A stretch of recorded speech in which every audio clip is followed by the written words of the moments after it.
When your child's chaotic behaviors are running your life, when you're struggling to find practical solutions, and just when you feel you've reached the end of your rope, there comes Harmonious Clan Podcast, equipping you with the proven practical strategies we've developed over the years through our own experiences to bring you strategies that give you results, enabling you to nurture your child from outcast to outstanding, and your clan from chaos to harmony. Welcome to Harmonious Clan Podcast. This is our series, The Consequences of What You Are Really Teaching Your Child. This series includes 3 episodes that will help you understand the consequences of what you are really teaching your child. In episode 1, we'll introduce the concept of the consequences of your reaction to inappropriate behaviors with a story from our own life that illustrates a knee-jerk reaction to a behavior and how that reaction reinforced the wrong behavior in our child. In episode 2, we'll discuss more about the C, or consequence, of the ABCs of behavior, how your child views your reaction, and why you need to be aware of and consistent in your response. And in episode 3, we'll discuss the path from chaos to harmony. We'll discuss the chaotic path, providing the wrong consequences to inappropriate behaviors, versus the harmonious path, understanding how your consequences directly impact your child's future behavior. Make sure to listen to all 3 episodes to learn the strategies that will bring your clan from chaos to harmony. Visit our website at www.harmoniousclan.com to get a copy of our podcast download, The Ultimate Behavior Analysis Template. Harmonious Clan, enabling you to nurture your child from outcast to outstanding, and your clan from chaos to harmony. Welcome to Harmonious Clan Podcast. I'm Marco. I'm Louisa. Welcome to our series number 2. Are you teaching your child the wrong things? That's a good question. This series is broken down into several episodes, and we're going to be talking about this question: are you teaching your child the wrong things?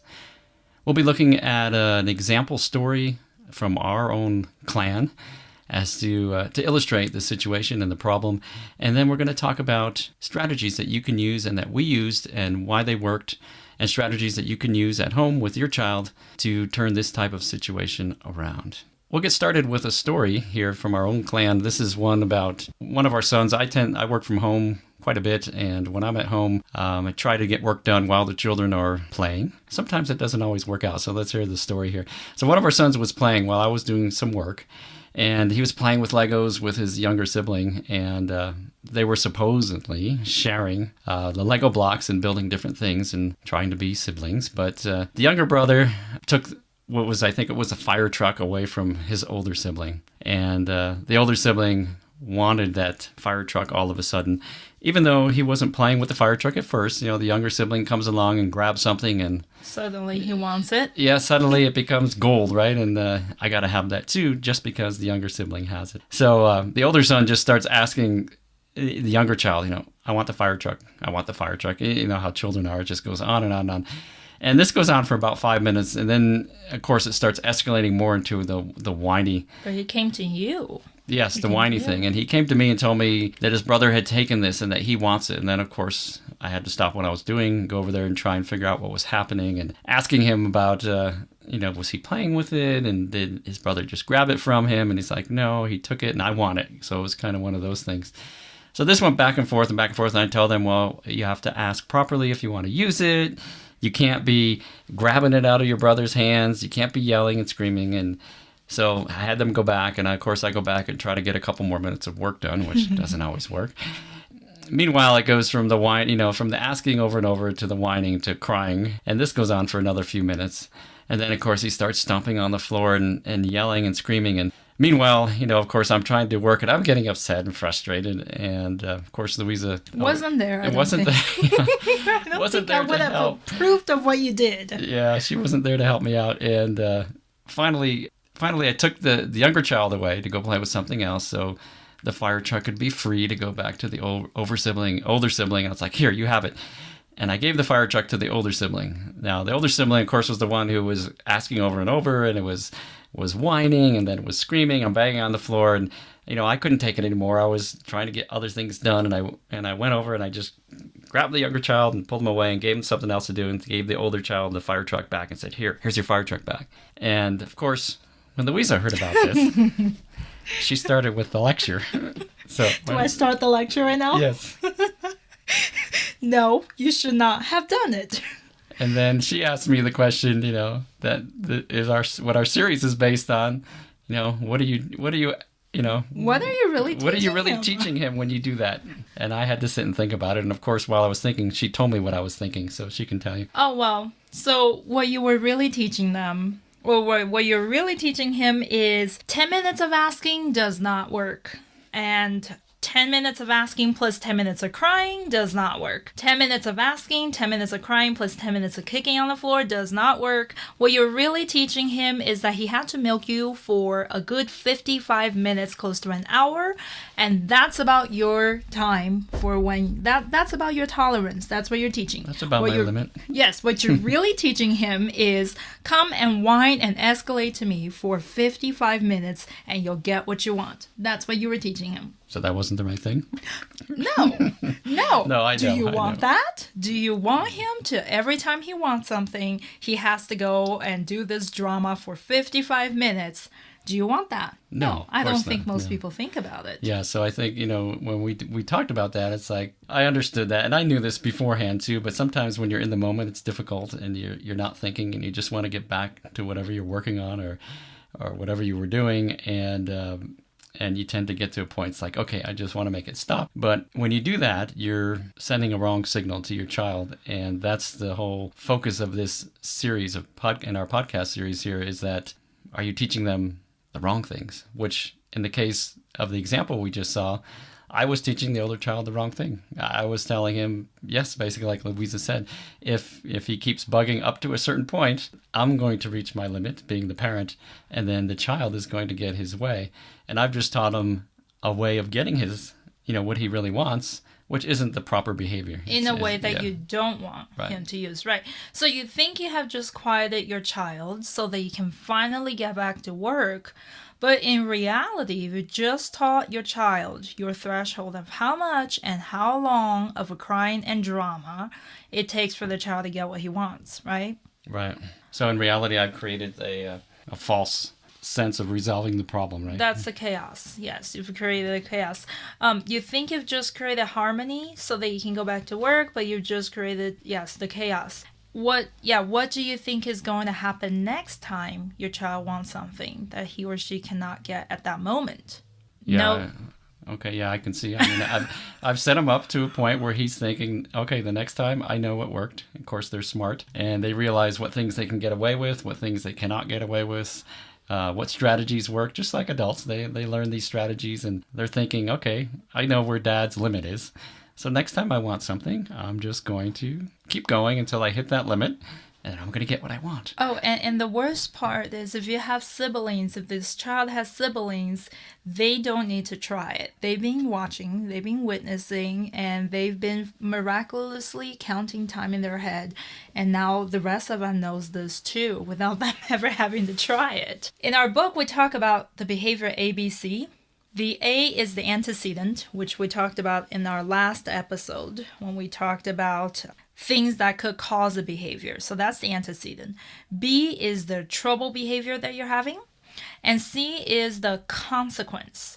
C is essentially what you do after the behavior, or what happens after the child has a behavior. And the C, the consequence, is what reinforces the B, the behavior. In this case, the behavior is the 45 minutes of whining and crying and escalating. And the C is the consequence, which in this case is being given the fire truck. So do you see how C, your consequence, had just reinforced the behavior? Yes, and I know we talked about that in one of our other series too, about the ABC, and we talked more about the antecedent, or the things that happen. And as a parent, I think both the A and the C are really things that the parents should focus on, right? The behavior is what the child does because of the antecedent events, but the reinforcement for their behavior comes from the parents' actions after the behavior or during the behavior, right? Right. So that's the C, or the consequence. So the main point here is that, how you react and what you do when your child is behaving a certain way or inappropriately, right, that that is actually teaching your child something. Right. So you have to be very careful when you're doing things like that, and be mindful of your actions. I know a lot of times it's difficult because you're in the moment and you're getting frustrated and things, and you may not be thinking, but it's very important to be thinking what you're doing and what your actions you're taking and how that's impacting the child and what that's teaching your child, right? Right. So understanding the problem and the root cause, when you keep seeing the behavior over and over again and you're getting tired, you're getting frustrated, let's really take a deep dive into the C. What's happening after the behavior? If you can analyze that, like I talk about it in my book, if you can analyze that, then you can very well see why is this behavior continuing to happen. Because you've got a C, a consequence there that is reinforcing the behavior. Reinforce, the word reinforce in the behavioral world means to make it stronger. It means to make the behavior exist stronger. It means to get more of that behavior. Yeah, and I think I've gone through a learning process over the years here, and Louisa catches on to it more quickly. She's with the children more often, but me, as not always being around them and being able to keep that in mind has been something that's taken me a little bit longer. But it's just very important. I can't emphasize it enough. Your actions are teaching your child. Right.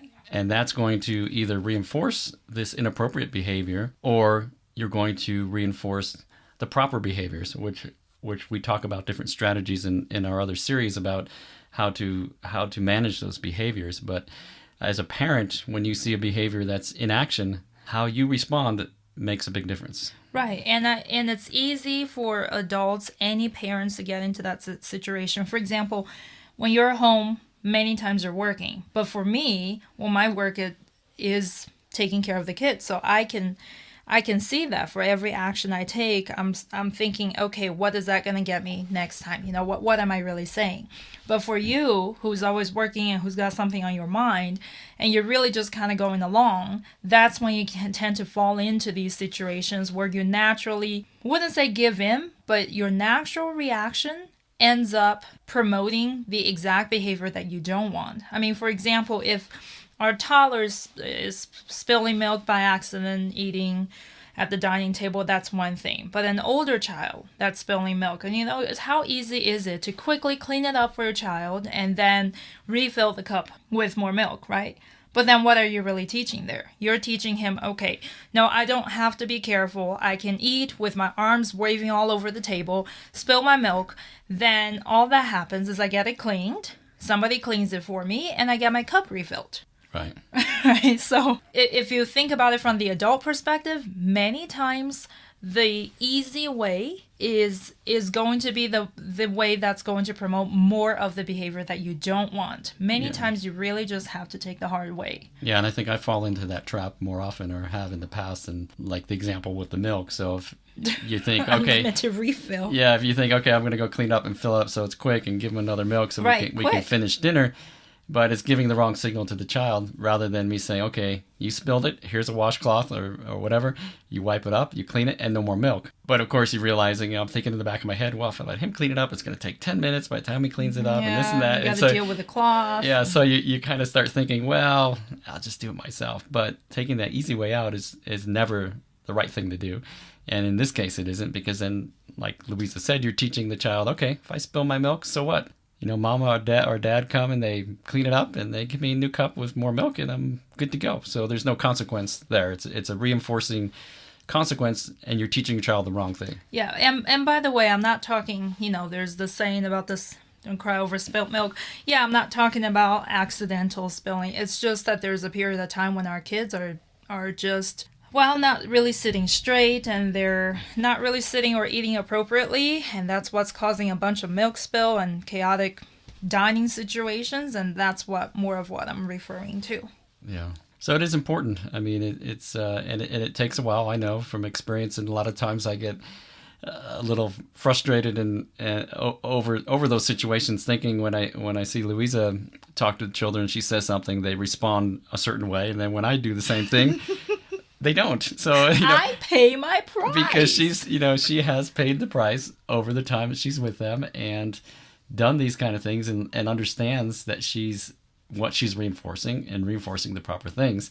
Whereas I'm a little more lax on that. I'm getting better, but I tend to be a little more lax on that, and then I don't. As a parent, I become less effective, right? I mean, Right. whereas if you look at the two of us, and Louisa says something, suddenly it's like boom. Most times they respond quickly and appropriately, and when I'm doing it, it's like, why do I have to say it 5 times? And Because you chase say them it around 5 times. So, That's another thing. You tell them to clean. Why do you have to say it 5 times? Go clean it, go clean it. No, it's like you say it 1 time, and if they don't clean it, there is going to be a consequence that ensures to not have that behavior again. You don't say it 5 times. You don't want to train them to have 5 chances. right. Yeah. Yeah. And that's where, as a parent, we need to focus on that. And again, with this ABC thing, you can affect the behavior by the consequences, which is what happens after the behavior, and also the antecedents, which happened before. And we have been focusing on these 2 things in our previous episodes and podcasts, but this one we're focusing on the consequence, or the C, and, Right. and that's where you as a parent have the most impact, Right. in teaching your child. Check out our download that has some of the most commonly pitfalls that parents fall into when they don't realize that their consequence is actually teaching the child the wrong thing, what they don't want to teach. In our download resources, we have some examples of that and what you can do instead to be teaching them really what you want to be teaching them. Right, and it's just a matter of looking at these kind of things and understanding what can come up, and being able to react appropriately. And I think if you take some time ahead of time to think about these situations and what you're really teaching, and it really takes some reflection as a parent to think, okay, I'm seeing this behavior over and over. Why is that? Yeah, and then you really have to think think. about, what am I doing? Not only what is the child doing, but saying, when I see behavior X, what am I doing? Am I really giving him the right message? Am I teaching him the wrong thing, or am I teaching him the right thing? And if you're teaching the wrong thing, you're going down that chaos path. And if you're teaching him the right thing, you're progressing towards the harmonious path. And that is what we're teaching here. And so the Yes. strategies that you take have to be focused on that consequence. And that consequence has to be feeding back to that child and giving them the right direction. And the harmonious path, I just want to say, in the beginning, when you first start, isn't going to look harmonious at all. But yes, it is going to bring you to harmony pretty quickly if you stay consistent. Yeah, and I think it's consistency and being mindful of what you're doing, and reflecting on what you've done in the past and why things are continuing down that same path. And what was it, Einstein, that said, if you keep doing the same thing and expect a different outcome, it's Right. a definition of being crazy, right? So Right. you keep seeing the same things over and over, and there's a point where you got to say, wait a minute, I have to go back and look. Let's analyze this. Let's take a look at what I'm doing as a parent when the child's behaving in a certain way, and that's very, very important. Or what's naturally happening after the behavior. Yes. In total, after the behavior, right?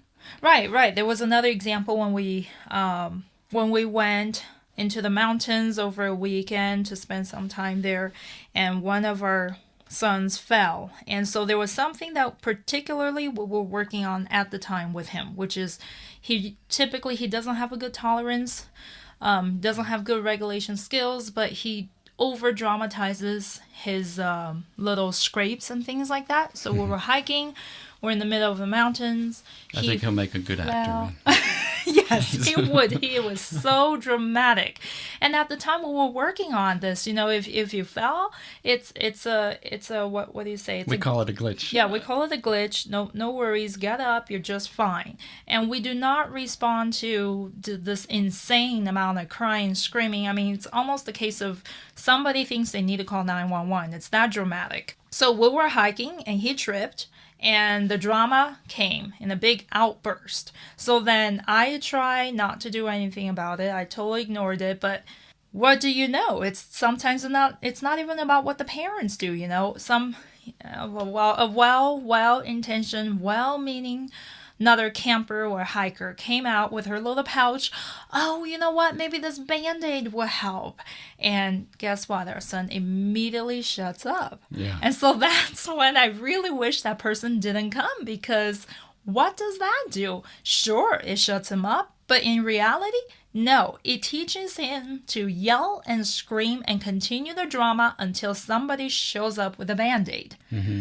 No, we're not depriving him. No, it's a case where he doesn't need a Band-Aid. He just needs to, get up and keep going. Shake it off, Yeah, as I say. yeah, exactly. But But, sometimes people do that. Sometimes you're carrying a crying child and... Yeah, they want to give them candy or give them a stuffed doll animal. I know. And that's just the worst thing you could possibly do, because that is the consequences that reinforces that behavior. Yeah, and there's a difference between them crying because something's really wrong and they need comfort. Yes. Of course you want to do that, but we're talking about situations... No, we're not mean parents. Yeah, we're talking about a situation where it's something minor that they're just over dramatic and screaming over something that it's really inconsequential, a little glitch, and those are the type of things you don't want to reinforce that behavior, Right. So. Well, we got over that, but not with people coming up with candies and Band-Aids. Yes, not that. Yeah, so... All right, so we're going to wrap up this episode here. We did talk about an example situation and what happened and how that was teaching my child something that wasn't the appropriate behavior. In our next episode, we're going to talk a little bit more about the story and strategies that do work to teach your child the right things instead of teaching your child the wrong things. As we continue our series, Are You Teaching Your Child the Wrong Things?